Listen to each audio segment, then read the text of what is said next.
Hi, பிசிஓஎஸ்ஆ பிசிஓடியா இதுக்கு correction இருக்கா இல்லையா?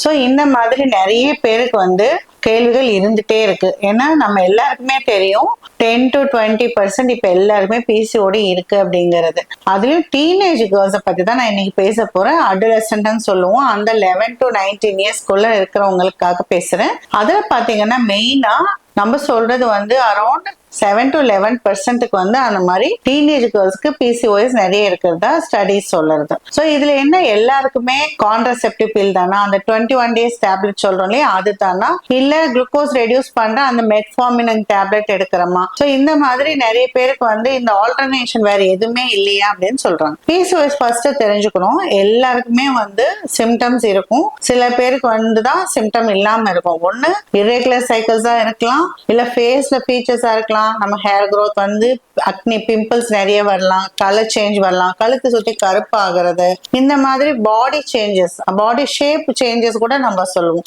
இந்த மாதிரி சேஞ்சஸ் எல்லாம் வரும்போது நம்ம அதையும் ஒரு சிம்டம்ஸா எடுத்துக்கலாம். சில பேருக்கு டயபெட்டிஸ், ஈவன் யங்கர் ஏஜ்ல சுகர் அப்நார்மலா இருக்கிறத பாக்குறோம், தைராய்டு டிசார்டர் அசோசியேட்டடா இருக்கிறத பாக்குறோம். இந்த மாதிரி நம்ம நிறைய விதத்துல பிசிஓஎஸ் டயக்னோஸ் பண்றோம். சில பேர் வெறும் சைக்கிள்ஸ் மட்டும் தான் ஆல்டர் ஆகும். எப்போ மோர் தென் 45 days ஆனாலும் இல்ல லெஸ் தென் 21 days ப்ளீடிங் போயிட்டே இருந்தாலும் நம்ம இதை ஹார்மோனல் இம்பேலன்ஸ் தான் எடுத்துக்கணும். ஸோ இப்படி இருக்கும்போது ஸ்கூல் இப்பதான் ஸ்டார்ட் பண்றோம், நம்ம பீரியட்ஸ் ஆரம்பிச்ச உடனே வயசுக்கு வருதுன்னு சொல்றோம், இல்லைன்னா மெனார்கே சொல்றோம், பியூபர்ட்டின்னு சொல்றோம், நிறைய விதத்துல இதை பேசிக்கிறோம். எதுவா இருந்தாலும் ஒன்ஸ் ஸ்டார்ட் ஆனதுக்கு அப்புறம் சைக்கிள்ஸ் இனிஷியலா அப் டு 14 to 15 years வரைக்குமே நம்ம கொஞ்சம் பொறுமையா தான் இருக்கணும்.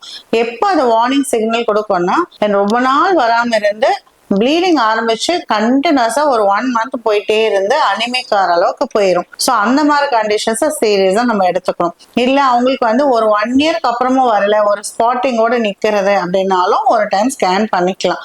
ஸோ இந்த மாதிரி 2 சுச்சுவேஷன் தவிர வேற எதுக்குமே நீங்க பயப்பட வேண்டாம். ஒரு 45 days 50 days வருதா, அது ஒரு கைனகாலஜிஸ்ட் கிட்ட மட்டும் பார்த்துட்டு பேஸ்ட் ஒரே ஒரு ஸ்கேன் பண்ணியிருந்தோம்னா எதுவுமே பார்க்க வேண்டாம். அப்பப்போ 2 months 3 months ஹார்மோனல் விட்ராவல் வேணா எடுத்துக்கலாம் டு ப்ரிவென்ட் அந்த காம்ப்ளிகேஷனை. அதுக்கப்புறம் ஒரு 14 to 16 years தானா அது ரெகுலரைஸ் ஆயிட்டு வந்துடும். மற்றபடி காஸ்மெட்டிக் ஆஸ்பெக்ட்ல பாத்தீங்கன்னா அது எல்லாம் நம்ம அதுக்குரிய தெரப்பி, அப்பப்போ ஃபேஸ் வாஷ் பண்ணிக்கிறது, நம்ம ஸ்ட்ரெஸ் இல்லாம இருக்கிறது, ஆயில் இல்லாம வச்சுக்கிறது, இதெல்லாம் நம்ம அந்த இது பர்சனல் கேரை நம்ம எடுத்துக்கலாம். அடுத்து பாத்தீங்கன்னா நம்ம அந்த சுகர் கண்டென்ட், நம்ம பாடியில இருக்க சுகர் கண்டென்ட்டை எப்படி மெயின்டைன் பண்ணணும், லைஃப் ஸ்டைல் மாடிஃபிகேஷன் தான் ஒன்லி வேன்னு சொல்றது. ஓகே, ஸோ அந்த லைஃப் ஸ்டைல் மாடிஃபிகேஷன்ஸ்க்கு என்ன வேணும், நம்ம பிசிக்கல் ஆக்டிவிட்டி வேணும். டயட்ரி மாடிஃபிகேஷனுக்கு கம்பல்சரி டயட்டை பார்த்துக்கணும், எக்ஸசைஸ் பண்ணணும், ஆக்டிவிட்டிஸ் இருக்கணும். இது எல்லாமே நம்ம எப்படி பண்ண முடியும்? ஸோ அதையும் நம்ம தெரிஞ்சுக்கலாம். நெக்ஸ்ட் பாத்தீங்கன்னா நம்மளோட மென்டல் ஹெல்த்தை கரெக்டா பாத்துக்கிட்டோம்னா என்ன சொல்றது, இது ஓவர் கம் ஆகலாம், இல்லைன்னு இதே கடந்து நம்ம நார்மலுக்கு வரலாம் அப்படிங்கறத நான் சொல்லுவேன். ஸோ இந்த 4 ஆஸ்பெக்டை இப்ப நான் கிளியரா டீட்டெயிலா எக்ஸ்பிளைன் பண்றேன். ஒண்ணு cycle related abnormalities, irregular bleeding போயிட்டே இருக்கா, ஒரு ஸ்கேன் பண்ணிட்டு கர்ப்பப்பையோட லைனிங் ரொம்ப திக்கா இருந்தா உடனே ஒரு ப்ரொஜெஸ்ட்ரான்ங்கிற ஒரு ஹார்மோனை அதிகமா கொடுக்கும்போது அது எல்லாத்தையும் அது வெளியில எடுத்துட்டு வந்துடும். ஸோ ப்ரொஜெஸ்ட்ரான் விட்ரால் கொடுத்துக்கோங்க. 3 months 6 months ஆயிருக்கு, திக்னஸ் அதிகமா இருக்குன்னா அது கொடுத்து நம்ம ப்ளீடிங்கா வர வச்சுக்கலாம். அதே மாதிரி எக்ஸசிவா போகுதுன்னா அதுக்குன்னே சில மெடிகேஷன்ஸ் இருக்கு, ஸ்டாப் பண்ணிட்டு சைக்கிள்கெல்லாம் மெடிசன் வர்றதுக்கு ஒரு ஹார்மோனல் பில்லை எடுத்துக்கோங்க. ஸோ அது ஒன்றும் தப்பே கிடையாது. அடுத்து பாத்தீங்கன்னா ஃபேஷியல் அந்த அப்பியரன்ஸஸ், நம்ம பாடி ஷேப் பாட்டம்ல பெல்லி பெருசாகிறதோ ஷோல்டர் வைடா இருக்கிறதோ கொஞ்சம் அப்நார்மலா தெரியும். ஸோ இதுக்கு நம்ம என்ன சொல்றோம், மேல் ஹார்மோன்ஸ் டாமினண்டா இருக்கிறது. ஆண்களுக்கு ஒரு டெஸ்டோஸ்டரோன் அதிகமாக நமக்கு இது எல்லாமே சேஞ்சஸ் வரும். பாடி சேஞ்சஸ் ஆகட்டும், ஃபேஸ்ல வர ஹேர் க்ரோத் ஆகட்டும், பிம்பிள்ஸ் ஆகட்டும், ஹேர் ரிசீட் ஆகுறது, ஹேர் லாஸ் ஆகுறது, எல்லாருக்கும் இருக்கிற பிரச்சனையில மெயினா அந்த ஹார்மோன் பிரச்சனை தான். ஸோ அதுக்கு நம்ம என்ன பண்ணணும், மெயினா நம்மள ஹார்மோன்ஸை செகண்ட் அன்னைக்கு டெஸ்ட் பண்ணிக்கோங்க. அந்த FSH, LH, E2, prolactin, progesterone, இந்த 5 ஹார்மோனே ரொம்ப ரொம்ப இம்பார்ட்டன்ட். ஒவ்வொன்றுமே ஒரு ஆக்ஷன் இருக்கு. இதை நான் தனி இன்னொரு வீடியோல சொல்றேன், பாத்துக்கோங்க. 5 ஹார்மோன்ஸே நம்ம என்ன சொல்றோம், பஞ்சபூதங்கள் மாதிரியோ நம்ம ஐம்புலன்கள் மாதிரி இந்த மாதிரி எல்லாத்தையும் ஒரு 5 சொல்றாங்க. அந்த மாதிரி இந்த 5 ஹார்மோன் நமக்கு பிசிஓஎஸ்ல ரொம்ப இம்பார்ட்டன்ட். அதனால இதை பத்தி நீங்க கரெக்டா தெரிஞ்சுக்கிறது நல்லது. அதை நம்ம கரெக்டா கண்ட்ரோல் பண்ணோம்னா நமக்கு இந்த ஃபீச்சர்ஸ் எல்லாமே கண்ட்ரோலா இருக்கும் அப்படிங்கிறது தான். பிளஸ் காஸ்மெட்டிக்கா வெளியில வந்த ஹேரை ஒன்னு ஷேவ் பண்ணிக்கிறாங்க, பட் அதோட வேக்ஸோ லேசரோ பண்ணிக்கோங்க. அந்த ஏஜ்ல வந்து கொஞ்சம் அது வந்து கண்ட்ரோல் ஆகிறது வரைக்கும் அது பார்த்துக்கலாம். பிம்பிள்ஸ்க்கெல்லாம் வந்து நம்ம சொல்ற ஃபேஷியல் கிளென்சர் நல்லா யூஸ் பண்ணிட்டு, க்ரீம் கரெக்டா மாய்ஸ்சரைசர் பண்ணிட்டு, ஆயில் ஃப்ரீ இதுவா நீங்க பார்த்து பண்ணிக்கோங்க. செகண்ட் இன்ஃபெக்ஷன் ஆகாம இந்த ஏஜ்ல எல்லாருமே ஸ்கூல்ஸ்ல வந்து கை வச்சு தடவுறது, அதை பத்தி நோண்டிட்டே இருக்கிறது, இந்த மாதிரி எல்லாம் அவாய்ட் பண்ணாலே அந்த பிம்பிள்ஸ் பெருசாகாம பார்த்துக்கலாம். நல்லா தூங்கணும், தூங்குறது கிடையாது. அதனாலே வந்து நிறைய பேருக்கு வந்து அந்த ஆக்டிவேஷன் ஆஃப் ஹார்மோன்ஸ் இருக்கிறதுனால நமக்கு வந்து பிம்பிள்ஸ் நிறைய அதிகமாக பார்க்குறோம். தலையில ஹேர் டேண்ட்ரஃப் இல்லாம இது மாதிரி பார்த்துக்கோங்க.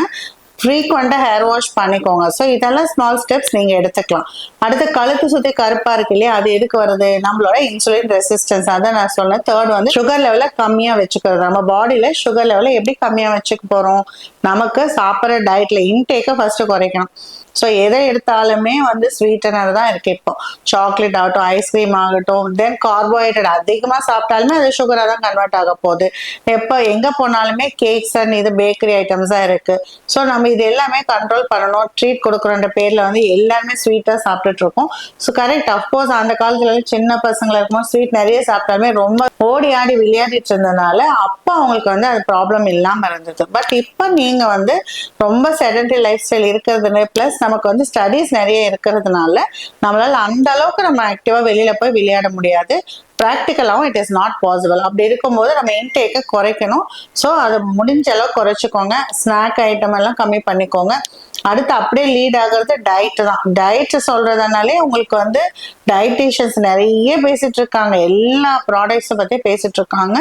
எல்லா ஃபுட் ஐட்டம் பத்தி எல்லா மதர்ஸும் வீடியோஸ் ரிலீஸ் பண்ணிட்டு இருக்காங்க.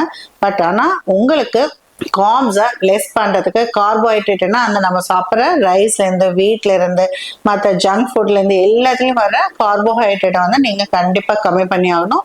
ப்ரோட்டீனும் ஃபேட்டையும் மாடரேட் பண்ணிக்கோங்க. அண்ட் இது வந்து நீங்க ஆயில் இதெல்லாம் வந்து கொஞ்சம் கம்மி பண்ணிட்டு நல்ல வந்து ஹெல்த்தியா டயட்டை எடுத்தாகணும். இதுக்கு ஜிபிஆர் வெல்னஸ் ப்ரோக்ராம்ல ப்ராப்பரா எல்லா ஜூசஸ்ல இருந்து, ஃபுட்ல இருந்து, யோகா, மெடிடேஷன்ல சொல்லித்தரோம். ஸோ அதை பத்தி என்னன்னு கரெக்டா தெரிஞ்சுக்கோங்க. ஸோ நீங்க ஏதாவது ஒரு வெல்னஸ் ப்ரோக்ராம்ல போயிட்டு உங்க லைஃப் ஸ்டைல் மாடிஃபிகேஷனுக்கு முன்னாடி ஒரு டயட் ஸ்டைலை ஃபாலோ பண்ணுங்க. அதுக்கு அடுத்து பாத்தீங்கன்னா எக்ஸசைஸ் ஆக்டிவிட்டி சொல்றோம் இல்லையா, அதுல வந்து என்னன்னா எக்ஸசைஸ் பண்றது டெய்லி 7000 ஸ்டெப்ஸ் சொல்றோம், இல்லைன்னா ½ hour to 45 minutes சொல்றோம், இல்லைன்னா வேற ஏரோபிக்ஸ் எல்லாம் பண்றோம், ஜிம்ல போய் பண்றோம். இந்த மாதிரி நிறைய அந்த ஸ்பெசிபிகேஷன்ஸ் இருந்தாலுமே உங்களுக்கு எது சூட் ஆகுதோ அதை கண்டிப்பா நீங்க ஆக்டிவிட்டி பண்ணணும். வீட்டுல கூட நிறைய வேலை பண்ணலாம். சாப்பிட்டதுக்கு அப்புறம் கொஞ்சம் வேலை பண்ணாலும் வெயிட் லாஸ் ஆகிறதுக்கு வாய்ப்பு இருக்கு. ஸோ அதனால ஆக்டிவிட்டி பண்ணலாம். கோவிட் டைம்ல பாத்தீங்கன்னா நிறைய ரிசர்ச் பண்ணாங்க. அந்த 12 weeksல வந்து ஏரோபிக் எக்ஸசைஸ் மட்டுமே கொடுத்து பார்த்தாங்க இந்த பிசிஓடி பேஷண்ட்ஸ்க்கெல்லாம். ஸோ அப்ப என்ன ஆச்சுன்னா அது கண்டிப்பா இது வந்து சுகர் லெவலை ரெடியூஸ் பண்ணிச்சு, டயபெட்டிக் கண்ட்ரோல் பண்ணிச்சு, கொலஸ்ட்ராலை லோயர் பண்ணிச்சு, டிசோஸை கண்ட்ரோல் பண்ணிச்சு. இந்த மாதிரி நிறைய பெனிஃபிட்ஸ் அந்த பீரியட்ல வந்து ஸ்டடி பண்ணியிருக்காங்க. ஸோ அதனால ஏரோபிக் எக்ஸசைஸும் கண்டிப்பா ஒன் ஆஃப் த பெஸ்ட் மெத்தட்னு சொல்ல முடியும். ஸோ அது ஓவராலா உங்களுக்கு வந்து ஸ்ட்ரெஸ் ஃப்ரீ ஆகும், பிளஸ் வந்து உங்களுக்கு ஹார்மோன் கண்ட்ரோலையும் கொண்டு வரும் அப்படிங்கிறது தான். ஸோ இது ஆக்டிவிட்டி ஆஸ்பெக்ட்ல சொல்றோம். Next last and final but best மெத்தட்னா மென்டல் ஹெல்த். மென்டல் ஹெல்த் இந்த காலத்துல வந்து பசங்களுக்கு டீனேஜ் மெயினா அடலசன்ட் கேர்ள்ஸ்க்காக நான் பேசுறதுனால ஸ்கூல்ல இருக்கிற ஸ்ட்ரெஸ்ல வந்து கம்மி பண்ணிக்கோங்க. கண்டிப்பா காம்படிஷன் இருக்கு, நிறைய பியர் ப்ரெஷர் இருக்கு, school to school competition create பண்றாங்க, ஸ்கூல்லயே டீச்சர்ஸ் நிறைய போஸ்ட் பண்றாங்க. இதெல்லாம் விட்டுட்டு நம்ம கரெக்டா ரெகுலரா எல்லாருமே தான் எல்லா காலத்தையும் படிச்சுட்டு தான் இருந்தாங்க. படிக்கிறதுல கான்சென்ட்ரேட் பண்ணிட்டு don't concentrate on others. So அதுக்கு உங்களுக்கு சைக்கலாஜிக்கலா you have to be prepared.